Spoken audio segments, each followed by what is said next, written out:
নমস্কার। মুক্তি চ্যানেলের দর্শক বন্ধুদের সবাইকে জানাই আন্তরিক স্বাগত। মহাভারতের অন্যতম শ্রেষ্ঠ এবং মহাবীর যোদ্ধা হলেন কর্ণ। কিন্তু এই মহাবীরের জীবন কাহিনী যেমন গৌরবের, ঠিক তেমনি এক চরম ট্র্যাজেডিতে ভরা। তাকে আজীবন সহ্য করতে হয়েছিল সমাজ ও ভাগ্যের চরম অপমান। কিন্তু আপনারা কি জানেন কিভাবে এই মহাবীরের জন্ম হয়েছিল? কে ছিলেন তার আসল পিতা এবং কেন জন্মের পরেই নিজের সন্তানকে নদীতে ভাসিয়ে দিতে বাধ্য হয়েছিলেন মা কুন্তী? আজ মুক্তি চ্যানেলের এই বিশেষ ভিডিওতে আমরা জানব সূর্যদেব এবং কুন্তীর মিলন এবং মহাবীরের কর্ণের জন্মের সেই অলৌকিক এবং আবেগঘন কাহিনী। ভিডিওটি শেষ পর্যন্ত অবশ্যই দেখুন, কারণ এই কাহিনী আপনাকে আবেগপ্রবণ করে তুলবে। ঋষি দুর্বাসার বর এবং কুন্তীর কৌতূহল। এই কাহিনীর শুরু মহারাজ কুন্তীভোজের রাজসভা থেকে। কুন্তীভোজের পালিত কন্যা ছিলেন কুন্তী।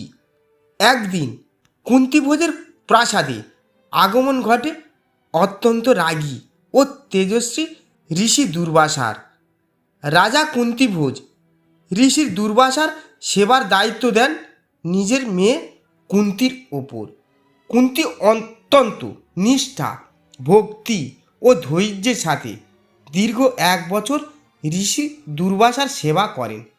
কুন্তীর সেবায় অত্যন্ত সন্তুষ্ট হয়ে ঋষি দুর্বাসা তাকে একটি অলৌকিক বিদ্যা বা মন্ত্র দান করেন। তিনি বলেন, হে কুন্তী, তুমি এই মন্ত্র উচ্চারণ করে যে কোনো দেবতাকে স্মরণ করবে, সেই দেবতা তৎক্ষণাৎ তোমার সামনে প্রকট হবেন এবং তারই কৃপায় তুমি একটি দিব্য সন্তানের লাভ করবে। ঋষি চলে যাওয়ার পর কুন্তী ছিলেন তখন নিতান্তই এক অল্প বয়সী কুমারী মেয়ে। তার মনে প্রচণ্ড কৌতূহল জাগল। তিনি ভাবলেন, এই মন্ত্র কি সত্যি কাজ করে? মন্ত্রের শক্তি পরীক্ষা করার জন্য তিনি একদিন সকালে সূর্যদেবের ওঠার সময় পূর্ব আকাশে তাকিয়ে মনে মনে সূর্যদেবকে স্মরণ করে সেই অলৌকিক মন্ত্র উচ্চারণ করলেন। সূর্যদেবের আগমন ও মিলন মন্ত্র উচ্চারণ করার সাথে সাথে চারিদিক এক পরম জ্যোতিষীতে ভরে উঠল। আকাশ থেকে স্বয়ং সূর্যদেব এক পরম সুন্দর এবং তেজস্বী পুরুষের রূপে কুন্তীর সামনে এসে উপস্থিত হলো। সূর্যদেবকে দেখে কুন্তী তো ভয়ে কাঁপতে লাগলেন।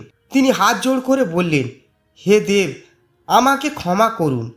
আমি শুধুমাত্র কৌতূহলবশত ঋষি দুর্বাসার মন্ত্র পরীক্ষা করছিলাম। আমার কোনো অন্যায় উদ্দেশ্য ছিল না। আপনি দয়া করে আপনার লোকে ফিরে যান। কিন্তু সূর্যদেব হাসি মুখে বললেন, হে কুন্তী, ঋষি দুর্বাসার এই মন্ত্র ব্যর্থ হওয়ার নয়। আমি তোমার মন্ত্রে বাধ্য হয়ে এখানে এসেছি। এখন তোমাকে আমার কৃপায় এক পরম বীর সন্তানের জন্ম দিতেই হবে। এটাই বিধাতার বিধান। কুন্তী অত্যন্ত ভয় পেয়ে গেলেন এবং কাঁদতে কাঁদতে বললেন, হে প্রভু, আমি এখনও অবিবাহিত। সমাজ ও পরিবারের চোখে আমি কুমারী। বিয়ের আগে যদি আমি সন্তানের জন্ম দিই তবে সমাজ আমাকে কলঙ্কিনী বলবে, আমার পিতা ও বংশের মুখ পুড়বে। দয়া করে আমার লজ্জা রক্ষা করুন। সূর্যদেব কুন্তীকে সান্ত্বনা দিয়ে বললেন, ভয় পেও না কুন্তী, আমার কৃপায় তোমার কুমারিত্ব নষ্ট হবে না। সন্তান জন্মের পরেও তুমি আগের মতোই পবিত্র ও কুমারী থাকবে। সমাজ তোমার ওপর কোনো আঙুল তুলতে পারবে না। সূর্যদেব এই আশ্বাসে এবং অলৌকিক প্রভাবে কুন্তী ও সূর্যদেবের মিলন সম্পন্ন হলো। কর্ণের জন্ম এবং তার দিব্য রূপ। যথাসময়ে কুন্তীর গর্ভ থেকে এক পরম সুন্দর ও অলৌকিক পুত্র সন্তানের জন্ম হলো। কিন্তু এই শিশুটি সাধারণ কোনো শিশু ছিল না, জন্ম থেকেই তার শরীরে ছিল এক অদ্ভুত তেজ। সবচেয়ে বড় আশ্চর্য বিষয় হলো শিশুটি জন্ম নিয়েছিল তার শরীরে একটি সোনার বর্ম অর্থাৎ কবচ এবং কানের দুটি উজ্জ্বল দুল কুণ্ডল নিয়ে। এই বর্ম এবং কুণ্ডল ছিল স্বয়ং সূর্যদেবের দেওয়া অমরত্বের প্রতীক। যতক্ষণ এই কবচ কুণ্ডল ওই শিশুর শরীরে থাকবে, পৃথিবীর কোনো অস্ত্র, এমনকি স্বয়ং যমরাজও তাকে বধ করতে পারবে না। যেহেতু শিশুটি কুণ্ডল পরিহিত অবস্থায় জন্মেছিল, তাই তার নাম রাখা হয়েছিল কর্ণ। লোকলজ্জা এবং নদী বক্ষে বিসর্জন। সন্তানের জন্ম তো হলো, কিন্তু কুন্তির মনে ভয় কাটল না।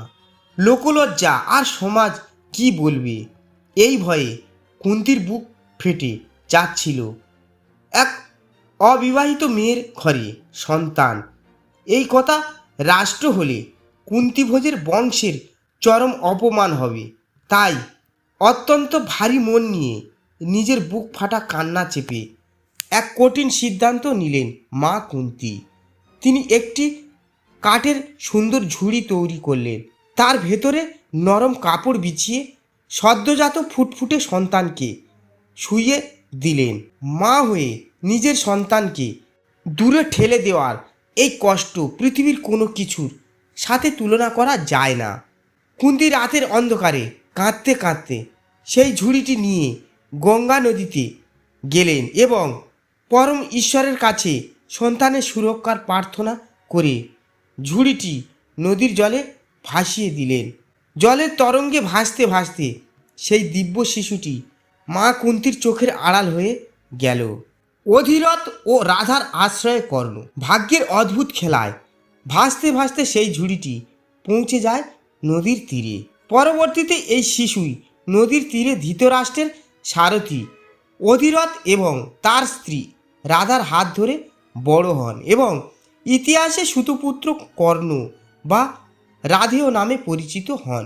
কিন্তু জন্ম থেকেই রাজপুত্র হওয়া সত্ত্বেও ভাগ্যের পরিহাসে তাকে সারা জীবন সুতপুত্র বা নিচু জাতের অপবাদ সহ্য করতে হয়েছিল। সমাজ তার প্রকৃত পরিচয় জানত না, কিন্তু তার বীরত্ব, দানশীলতা এবং আত্মসম্মানবোধ তাকে মহাভারতের অন্যতম শ্রেষ্ঠ চরিত্রে পরিণত করেছিল।